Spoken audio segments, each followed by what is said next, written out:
പ്രിയമുള്ള കൂട്ടുകാരെ, നിങ്ങൾക്കെവർക്കും എരിയും പുളിയിലേക്ക് ഹൃദ്യമായ സ്വാഗതം.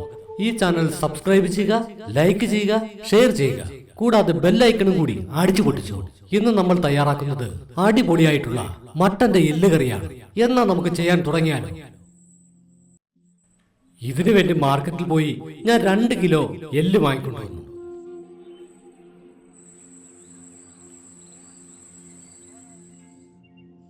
ഈ എല്ല് വെന്ത് കിട്ടാനായിട്ട് ഒരുപാട് സമയമെടുക്കും. അതുകൊണ്ട് നമുക്കിത് ആദ്യം വേകാനായിട്ട് വെക്കാം. നന്നായിട്ട് കഴുകിയെടുക്കാം.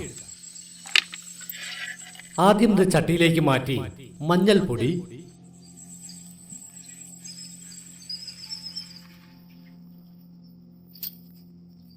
ആവശ്യത്തിന് ഉപ്പ്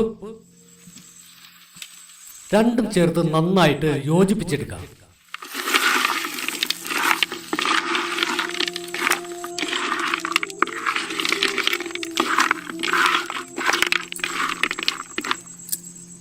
വെന്ത് കിട്ടാൻ ആവശ്യമായ വെള്ളവും ചേർത്ത് കൊടുക്കാം.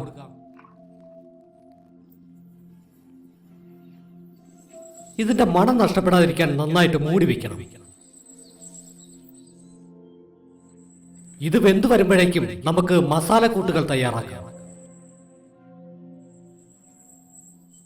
പെരുംജീരകം, ചെറിയ ജീരകം, ഇഞ്ചി, 10 വറ്റൽമുളക്, 2 സ്പൂൺ മല്ലി, 10ഓളം ചെറിയ ഉള്ളി, 4 പട്ട, ഗ്രാമ്പ്, 7 പച്ചമുളക്, പിന്നെ ഒരു തക്കാളി, അതുപോലെ വെളുത്തുള്ളി, പിന്നെ വേണ്ടത് സവാള, ആവശ്യത്തിന് കറിവേപ്പിലയും മല്ലിയിലയും. ഇനി നമുക്ക് മസാലയെല്ലാം അരച്ചെടുത്താലോ? ആദ്യം അമ്മിയിലേക്ക് ഇഞ്ചി വെച്ച് നന്നായിട്ട് ചതച്ചെടുക്കാം.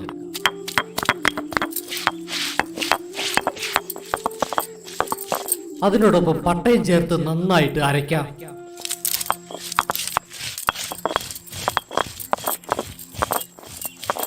ഇനി കുരുമുളകും ജീരകവും ചേർത്ത് നന്നായിട്ട് അരയ്ക്കാം.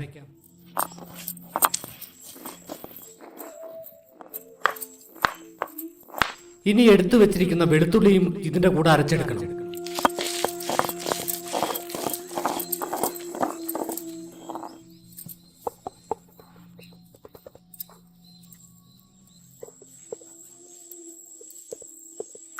പട്ടയും മറ്റു മസാലകളും ചേർത്ത് നന്നായിട്ട് അരച്ചു.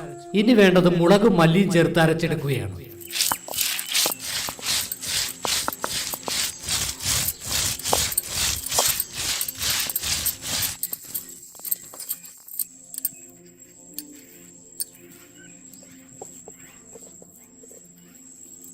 മുളകും മല്ലിയും ചേർത്ത് നന്നായിട്ട് അരച്ചെടുത്തു.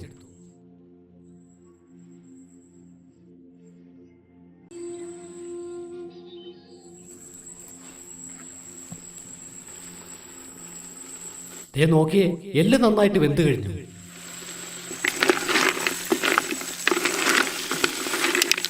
ഇനി ഇത് കറി വെക്കാനായിട്ട് തുടങ്ങാം.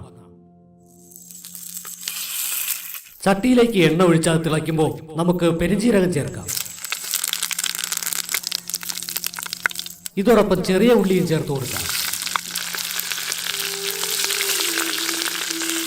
ഇനി അരിഞ്ഞു വെച്ചിരിക്കുന്ന സവോളയും ചേർത്ത് കൊടുക്കാം. ചേർത്ത ചേരുവകളെല്ലാം നന്നായിട്ട് വഴണ്ടു വന്നിട്ടുണ്ട്. ഇനി അരപ്പ് ചേർത്ത് കൊടുക്കാം.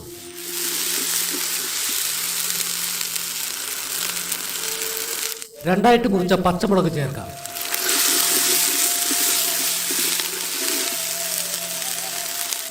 ഇനി കുറച്ച് കറിവേപ്പിലയും ചേർക്കാം.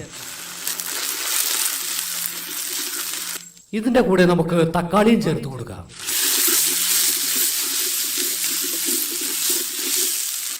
ഇതിന്റെ കൂടെ അരച്ചു വെച്ചിരുന്ന മുളകും മല്ലിയും കൂടി ചേർത്ത് കൊടുക്കാം.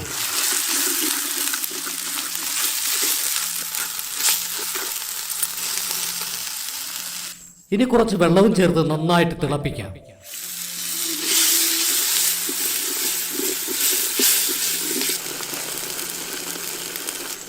ഇനി നമുക്ക് ആവശ്യത്തിന് കുറച്ച് ഉപ്പ് ചേർത്ത് കൊടുക്കാം.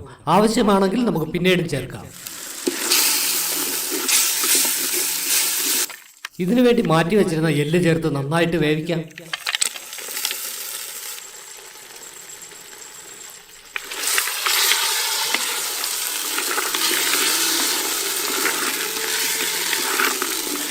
നമ്മൾ അരച്ചു വെച്ചിരുന്ന മസാല ചേർത്ത് ഇളക്കിയെടുക്കുമ്പോൾ ഒരു ഭയങ്കര മണമാണ് വരുന്നത്.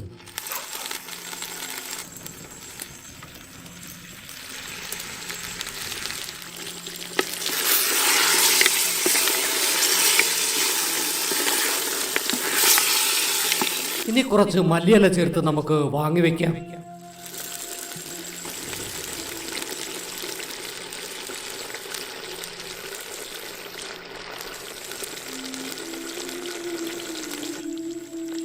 നമ്മുടെ എല്ലുകറി കഴിക്കാനിതാ പാകമായി കഴിഞ്ഞു.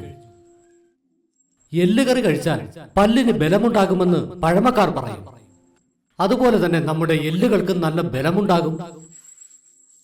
എല്ലിനും പല്ലിനും ഇത് നല്ലതാണെന്ന് പഴമക്കാർ പറയുന്നുണ്ട്.